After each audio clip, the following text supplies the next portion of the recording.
Hello, and welcome to another episode of Heart Wild Podcast.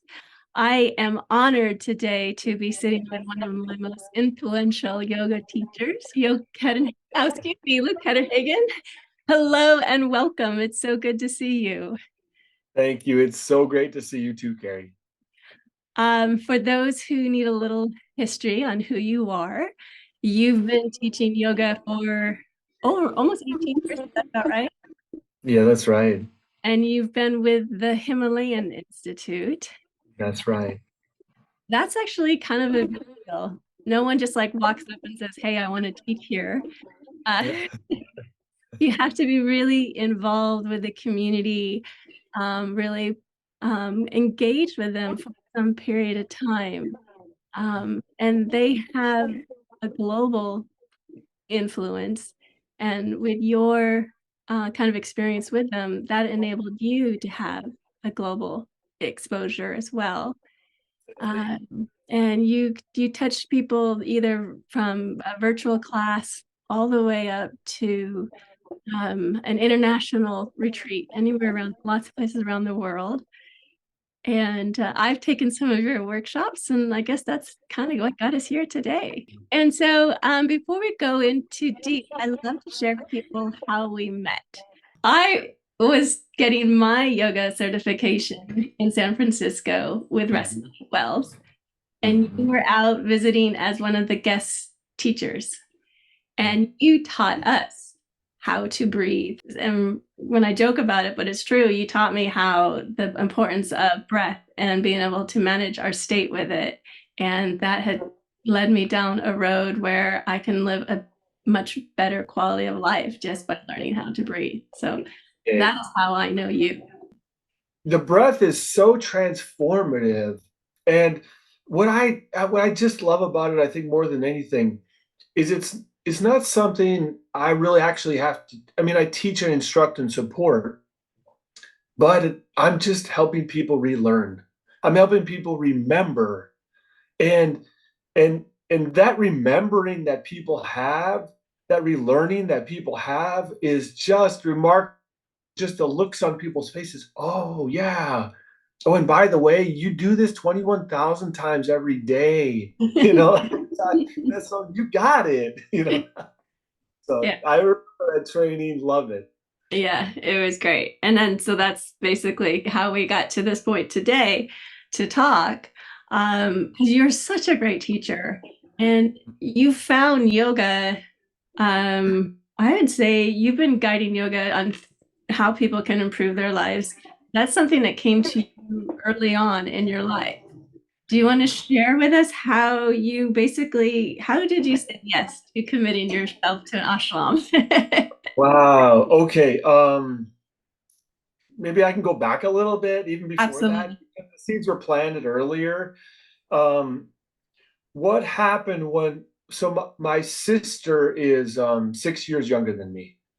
When she was 1 year old, she had chronic earaches.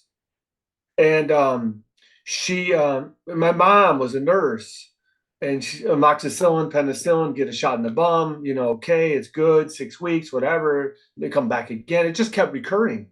And my mom's like, there's got to be something else to this.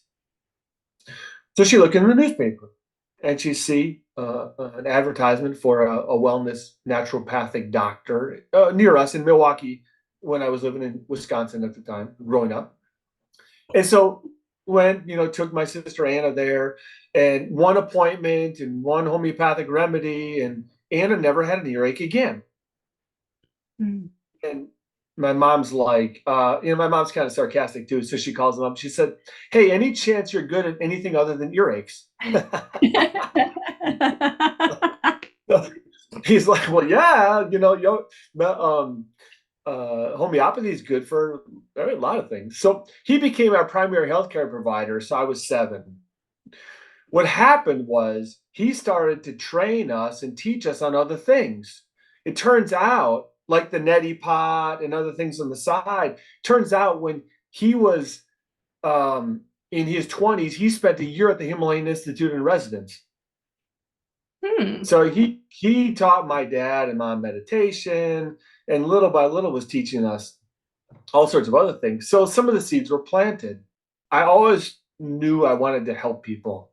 I didn't know what capacity, but I thought, my mom was in the healthcare industry. My dad was a teacher, a professor, and physician is actually Latin. It's a teacher, and it can be in medical profession. I thought, geez, great. And so I went to Marquette University, great college, pre-med college, and did excellent. Straight A's in all science courses, organic chem, inorganic chem, histology, micronat, all of them. And I really buckled down when it came to that. And but then came to the MCAT, and it just standardized tests in me just weren't. I didn't read them the right way. I didn't do well. I did well in 3 of the 4 parts, but you had to hit a certain number. I couldn't get an interview. I was, graduate magna cum laude. I was a volunteer at Children's Hematology Oncology Transplant Unit. I was a medical assistant at the local clinic. I had great references from my teachers, like everything, but I didn't meet that one particular requirement. So now I graduated, Carrie, with a degree in biomedical sciences, a bachelor's with biomedical sciences. I didn't want to work in a lab. I was just like, what am I going to do with this? And I had to wait a whole nother year. So I'm like, what should I do in my year? So I got a job and I'm part-time at a bank, and I'm just like, oh no. Oh no. My dad calls me up. He says, I'm going to the Himalayan Institute. He said, do you want to go with me? I said, Dad, yeah, I got to get out of here. I said, I need to go yeah. So we went there, and it was like I got there and I looked, and everyone I was talking to was like a long lost friend of mine, even though I just met them, right? And the food, I was like, gosh, it was so nourishing to me. And but I'm just like, wait, hold on, because I'm a science guy, I don't want to get too foo-foo, be like, oh, whatever. I'm not drinking the tea, right? So I just all the themes kept coming back to, wow, this is a really healthy place. This is a really great place. This is a place you could really kind of settle down your nerves. We don't know. I don't think any of us realizes how much stress or tension that life puts on us until we start really getting into a place that's safe, that's supportive environment. And then it's like, whoa, I have layers of that and layers of that and layers of that. And so over the course of the weekend, they started already to fall off of me. So the spiritual head of the Himalayan Institute invited my dad in for a meeting. Pandit, he turned to look at me and said, so how are you? And I said, Panditji, I don't know what I'm doing. I don't know where I'm going, and I don't know who I'm doing it with. Just like that. And he goes like this, puts his hands in the air, and it was like, Carrie, was like he had taken any cloud of, doubt or fear or insecurity, just like moved it away from my heart so I could see clearly. And it was like, yeah. Oh, yeah. Like I know who I am. I know what I stand for. I know what my capacity is. I know what I want to do, kind of, right? And then he's like, why don't you spend some time here? It'll be really healthy for you. Be a good place for you to heal. I thought, gosh, that's kind of an interesting marketing pitch. I was 22 years old. I was strong as an ox. I was healthy, happy, whatever, to some degree, right? A good place for me to heal. Well, all right. So I took it with a grain of salt, and I thought, okay, thank you, Panditji, and we walked out. And as I'm eating lunch after that meeting, I'm thinking, look, what else are you going to do? What else are you going to do with your life right now? I know the power of time, and I didn't like wasting it. I didn't like just say, oh, I'm going to do this or do that for a year. It's okay. I can work. I was working at Bank of America for manpower. It was a shirt and tie. And it was like, it was so not me, Carrie. I can't see it. It was a spirited time. But so I get on the plane with my dad, and I'm like, Dad, it's so interesting. this seems like a great thing. I said, but, I have $33,000 in student loans from Marquette University. I said, and I don't even have enough money in my savings account. I couldn't even afford a reletting fee to break my lease. And I'm the only person in this one bedroom apartment now after I graduated. All my buddies went off to professional school or they got started their careers. So I'm by myself. And so that was it. I had written it off. I said, okay, that's it. But I'm doubling down on my practice, on my life. I was enthusiastic after that visit. I get home, I key the apartment. There's an envelope on the ground. And I pick it up and flip it over. There's a little sticky note. It said, hey, Luke, this is Paul, your landlord. You forgot to sign your lease. Call me.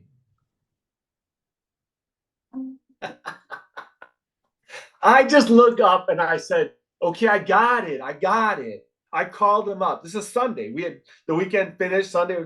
I said, hey, Paul, I just, got your message. And I said, keep the security deposit. I'm moving out tomorrow. Mm-hmm. Hey, Mom. Yeah.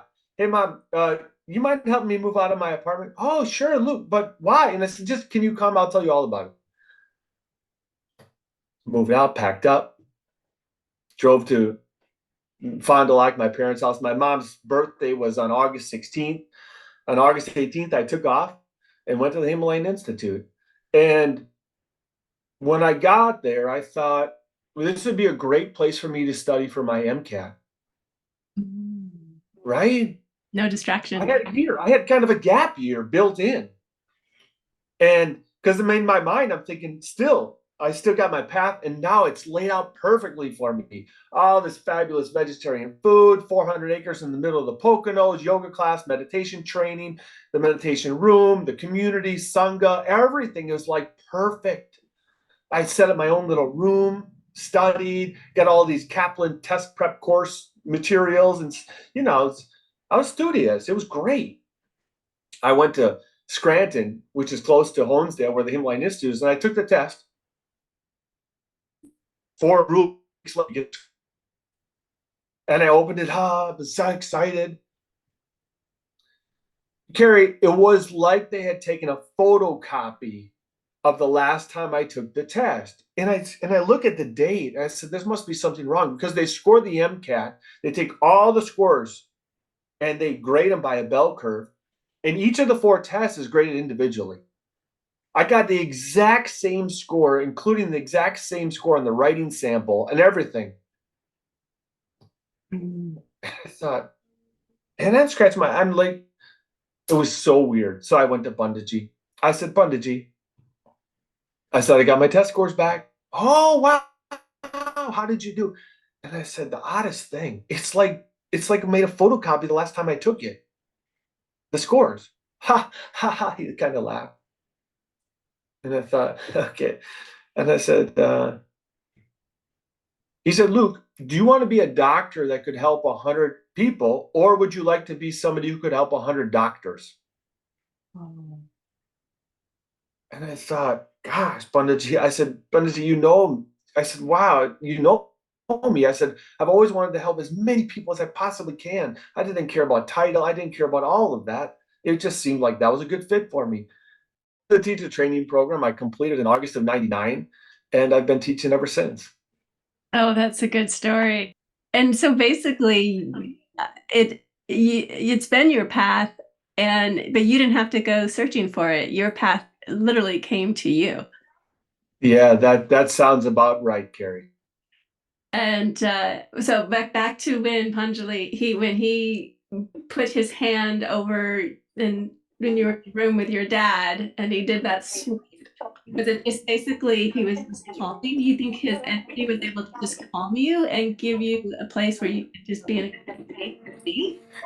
Yeah, no, maybe something like that. I think it was more, some people, yeah, maybe to just energetically kind of just ground me, just for me to see who, get away from, because I get into, thoughts and mind, and it becomes so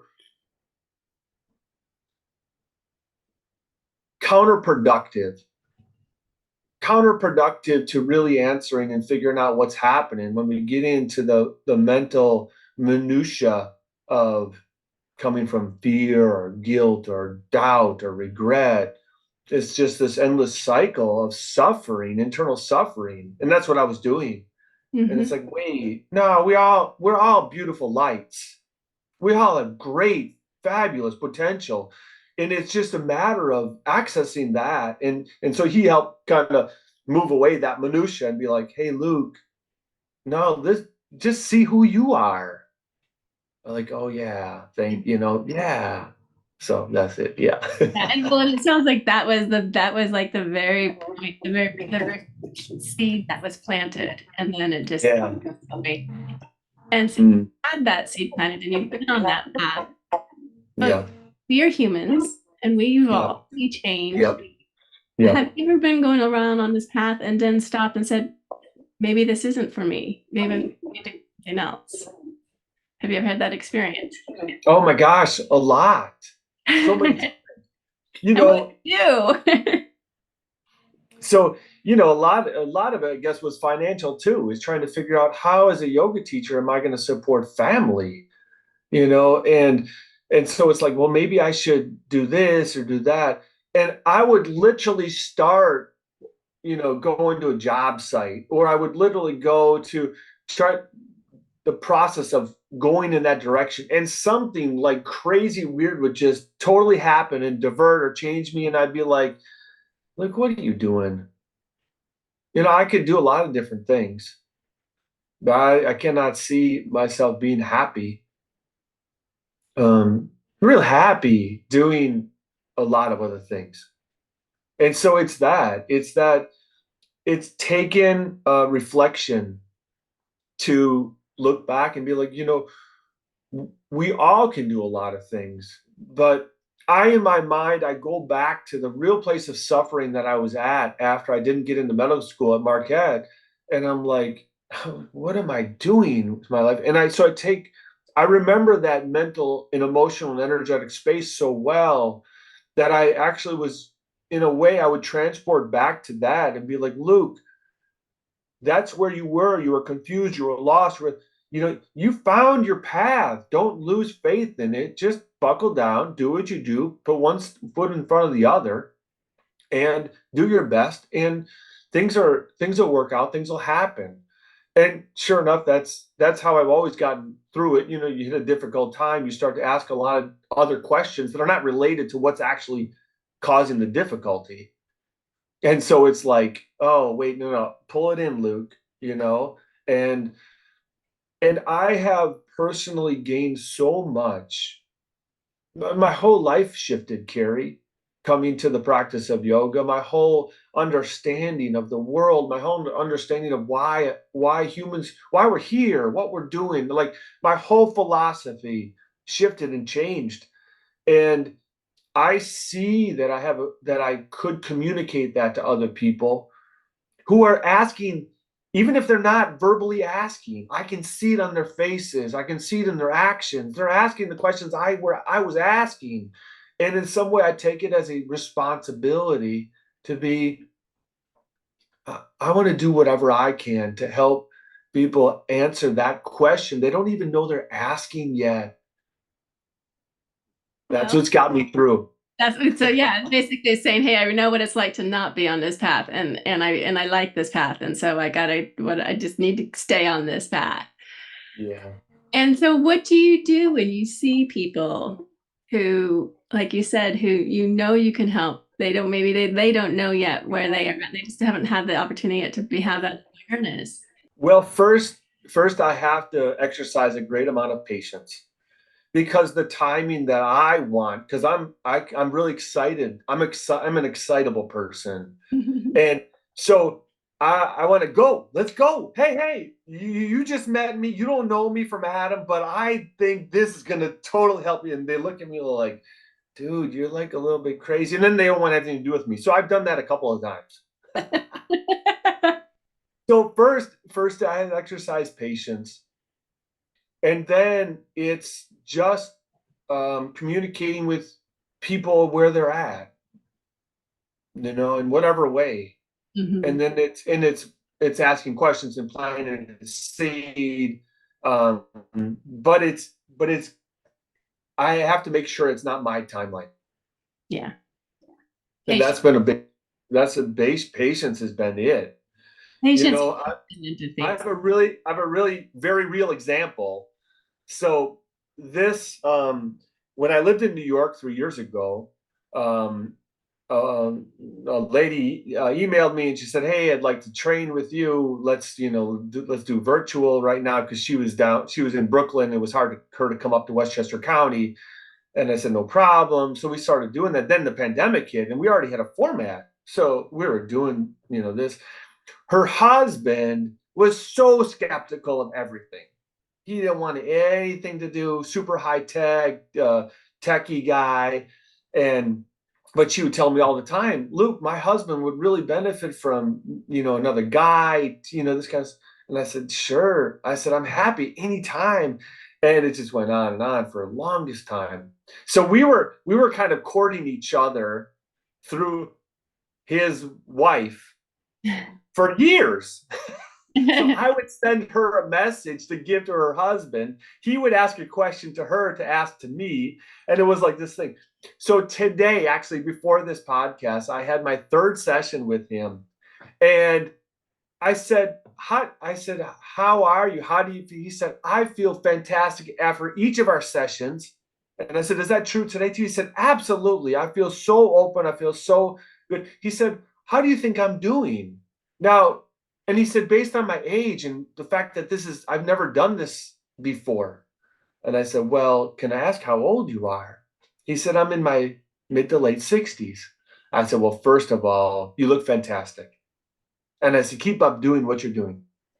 And second of all, I said, "This is the third time we've met only." I said, "I've seen so much progress. Can you tell?" He said, "Yeah." I said, "Because a lot of things we're doing are not new now. So you're gaining this, you're going layer by layer deeper in your understanding of who you are, of how you breathe, how you think." That's how I like to teach, is give them layered approach. Start here. Okay, you got that. Now take that and go here. And then take that and go here. We just keep building. He said, "Yeah, I understand." And because he's a techie, a computer guy, he gets programming, building, He gets frameworks. Yeah, totally. So that's a real example of it. Just happened, I mean, today. Yay. Good job, by the Yeah. way. Yeah, but Yeah, fun. patience and understanding, meeting them where they're at and letting them go at their pace and Yeah. have real change happen. You can't force it and it cannot be an explosion and it has to be with patience. Yeah. Time. Carrie, I think the biggest thing that anybody can really understand is we have to figure out first and foremost how to be ourselves. Mm-hmm. And sometimes we get out of that because of our enthusiasm to kind of push or even though it's really great information to share it with somebody, they're just not ready yet. Yeah. And so it's just a matter of, okay, just be who you are and let's see where it all happens. Mm-hmm. Back to you, back to being who you are and Yeah, yeah, yeah. your path. What are some of the practices? I mean, I know you have the conversations in your head about, okay, I need to stay on my path, and this is what really makes me happy. What are some of the actual practices that you do, favorites to help you keep in alignment with your heart and in heart mind? Well, meditation every day since August 18th of 1998, when I moved to the Himalayan Institute, I realized that, you know what, if, you hear, these books, these scriptures, meditations, all that, well, if, it is, it's going to take time to undo things. And so every day it's been meditation. Mm-hmm.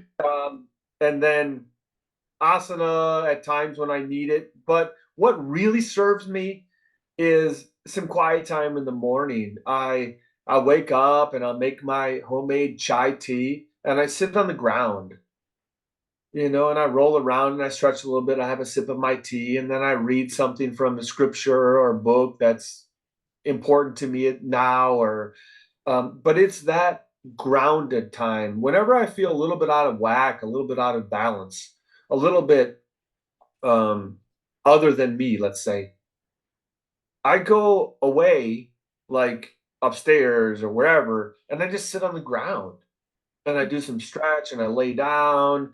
And just the ground, the earth for me is that which is such a practice. It just completely settles me. I can breathe and relax. And then I get up. Maybe it's a couple minutes, it's 10 minutes, 15 minutes, and I'm on to the next thing. But that's really helpful. Another thing that I've been doing a lot lately is versions of alternate nostril breathing.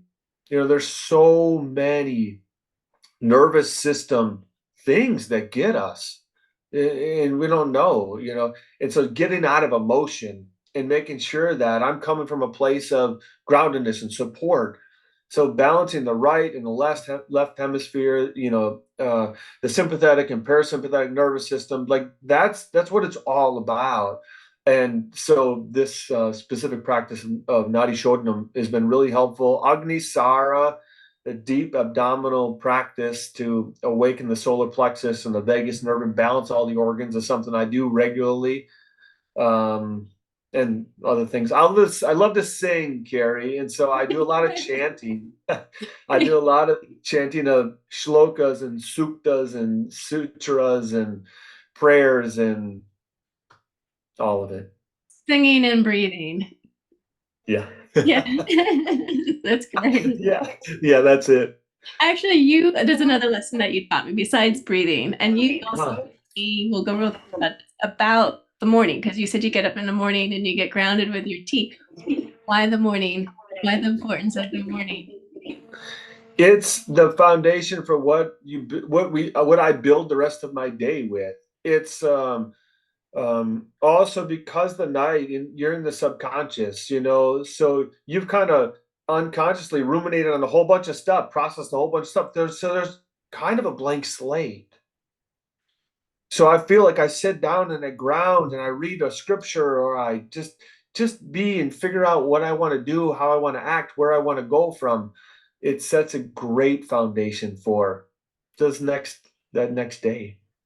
Yeah. Plus it's quiet and it's dark still, and it's like, yeah, it's the whole world seems, I mean, obviously only in the East Coast, because you go on the other side of the globe, it's daytime, right? But it's like the whole world's just waking up. My world. Mm-hmm. Yeah, and I like the way you once put it. It's letting the rest of the world know that I am here to take care of myself, to connect with myself, and then that will ripple out, like the honor of that will self and others today. And another thing that you brought up that I really like, and you said you like to be grounded, and you are actually on a retreat in 2024 in Uganda, taking us out into the wild, which I just love because that falls under my little category of ecotherapy, healing with nature. Yeah. I'm assuming that's part of, taking them out into the wild to be grounded. But tell me more about how this all came to life, because I didn't know about Uganda until I was just researching more on you. Well, it actually started way back when, in 2001, when I first went to India. I had an experience at the airport, and I saw this little chaiwala. This gentleman made this little cup of chai for me for 10 rupees, and back then the conversion was 40 to 1. So this was basically a quarter, 25 cents. And he made it for me, and I gave him this little 10 rupee note with Mahatma Gandhi's picture on it, cute little note. He took it and he put it up in he had an altar in his little stand. He put it in his heart, and then he switched hands. He put it on the foot of another deity he had in this thing, and he put it in his heart. And then he opened his cash drawer, and then he put it in his cash drawer. And I thought, my God, I don't even care how good this chai is right now, right? So, but at that moment, I said, I got to figure out a way to bring people to India to have this experience, to see and get outside of their sphere of what they are, and see, have a global experience. So it took me 15 years to do it. So 2015, I started taking groups to India. So last year, the director of Mocha, who is the chocolate and coffee manufacturer in a humanitarian process at the Himalayan Institute, they were doing groups in the coffee belt in Africa, and I said, and they would do a 10-day program. And I said, hey, Jeff. He said, yeah. I said, it's amazing what you're doing. I said, but you realize that your trips people are going to need a vacation from the vacation. He's like, what do you mean? And I said, what if I brought what I do in India with your group in Uganda? And so he loved it. So what we do is we're out. We're doing chimpanzee trekking. We're whitewater rafting on the Nile. We're going to the source where the local Ugandan farms are actually harvesting the cacao and making little chocolates and the coffee beans and the roasting and the whole process. It's going to be super hands-on. And that's how I run my trips in India too, is get with people, local people, be part of the culture. I call it a cultural explosion. You want to be in and you want to, and it's just so it's so free, when you connect with local people and see and participate in their culture. And there's such a great um response. Like, wow, you're really interested in my life. Like, yes, we want to be part. Show us that, and then after that, we'll do a yoga retreat after on the banks of Lake Victoria at a bird sanctuary. Oh, it sounds amazing. But there's Yeah, so many levels of wellness in there and mindfulness. And, like you were saying, the food and then the humanitarian and the community. I mean, all of those things are elements in our lives that when we nurture our entire lives. So, and that's right. And what's so important about that, Carrie, is everybody needs not everyone. People need different things in order to get them or to flip a switch. So you don't know which one it is for a particular person. So we put all of these tentacles out, if you will. And by the end of the trip, somebody says, that was my favorite part, or that was my favorite part, or that was. But all of the favorite parts brought them to a similar place. that connection. Yeah. Yeah. Yeah. Oh, I'm really excited for you. I think it's going to be amazing. And now Yeah. India was on my bucket list. Now I got to put Uganda on my bucket list too. Oh, if people want to connect with you, how do they find you? What's the easiest way to get involved with you? Probably my website, lukeketterhagen.com, and I have an email address on there. Gotcha. They can put a comment in or ask Hmm. a Yeah. question. But you keep that pretty up to date with all your activities and everything that you're offering for the most part. Mostly not, yeah, I haven't done a lot of activities on there in the last period of time, but yeah, definitely my international trips and things like that. Yeah. Great. Now I do retreats at the Himalayan Institute. I'm doing two more this year, and then I'll do four about every quarter. I do a retreat there. Yeah, I saw that you have one in November and in December. Yeah, that's exactly right. I saw Yeah, that. So yeah. it was always a pleasure to talk to you. I feel like even just this little conversation, you reminded me of things that I need to do as far as taking care of myself. And I'm all excited to go get my breathing on. So thank you so much for taking the time and being with us today. And until next time, we'll be in touch. Until next time, thank you, Carrie. Yes, namaste. Namaste. Much love. Bye for now. Bye bye.